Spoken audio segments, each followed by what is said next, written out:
को दबाने के लिए जो नए युवा हैं उन पर झूठ मूठ का कभी 107 तो कभी FIR किया जाता है। तो हमें लगता है महिला महाजुटन इसलिए क्योंकि महिला शक्ति को अगर आगे ले आएंगे तो डर सब में होगा, इसलिए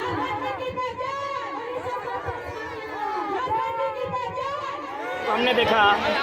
और अभी तक हमने शांतिपूर्ण आंदोलन किया है, संवैधानिक दायरे में आंदोलन किया है, आगे भी हम लोग नियम के साथ ही करेंगे। लेकिन इसके बावजूद हम लोग शांति से आंदोलन करते हैं, लेकिन क्या होता है कि प्रशासन के माध्यम से या फिर चंद अमीरों या फिर कह सकते हैं कम कंपनी के माध्यम से या फिर कुछ विधायकों के माध्यम से आंदोलन को दबाने के लिए जो नए युवा हैं उन पर झूठ मूठ का कभी 107 तो कभी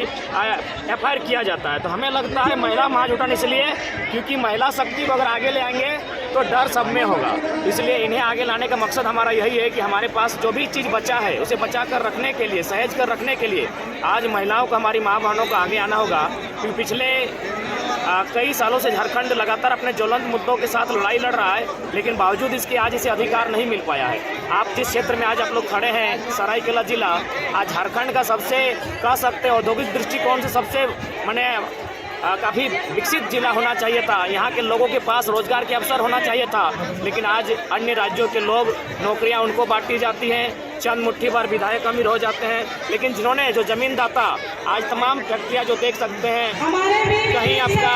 1000 रुपया एकड़ तो कहीं 4500 रुपया प्रति एकड़ के दर से जमीन लिया गया है। तो कहीं ना कहीं हमारे साथ जो नाइंसाफ़ी हुई है वो पूरे भारत देश में किसी के साथ नहीं हुआ है। हम लोग विकास के विरोधी नहीं है, लेकिन हमारा मानना यही है कि विकास के लिए जब ज़मीन हम देते हैं तो सबसे पहला विकास हमारा होना चाहिए, ना कि उद्योगपतियों का, ना ही विधायक सांसदों का। इसलिए हम लोग चाहते हैं, हम लोग विकास के न कभी विरोधी थे, ना है, ना रहेंगे, लेकिन हमारा मानना यही है राज्य हमारा है, जमीन दान हमने किया है तो पहला अधिकार हमें मिला है। देख सकते हैं टाटा जो पूरे भारत में प्रसिद्ध है, लेकिन ज़मीनें हमने दिया है, मैक्सिमम ज़मीनें हमारी गई हैं, लेकिन हमें क्या मिला? उड़ता हुआ धूल, कुछ बीमारियां, कभी प्रशासन के द्वारा केस, कभी लाठी, कभी डंडा, और फाइनली बस चंद मुट्ठी भर लोग उस विकास के नाम पर अपनी अपनी रोटी सेक गए।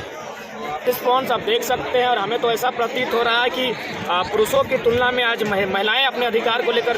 काफ़ी ज़्यादा जागरूक है, और इसलिए होना भी चाहिए, क्योंकि इन ज़मीनों पर जब हमारे खेत थे तो महिलाओं की भागीदारी 50% थी, यानी पुरुष हल चलाते थे, महिलाएं धान रोपती थी, बराबर का काम होता था। लेकिन जब से उद्योग की स्थापना हुई है, महिलाओं का सम्मान भी खत्म हुआ है और महिलाओं का रोजी रोजगार भी खत्म हुआ है, क्योंकि महिलाएं उद्योग में काम नहीं कर सकती हैं, वो जाके ड्राइवर नहीं बन सकती है, वो आपका जाकर मैंने जो काम होता है मजदूरी का वो तो कर नहीं सकती हैं। तो इस लिहाज से कंपनी को महिला सशक्तिकरण को प्राथमिकता देते हुए कंपनी अपने फंड के माध्यम से महिलाओं के लिए रोजगार उपलब्ध कराती, चाहे कहीं अगरबत्ती का मामला हो, मोमबत्ती बनाना हो या अन्य कोई स्रोत हो, इस पर कंपनी को खर्च करना चाहिए। लेकिन यह क्या करती है, मोटे माल ये खर्च करती है विधायक।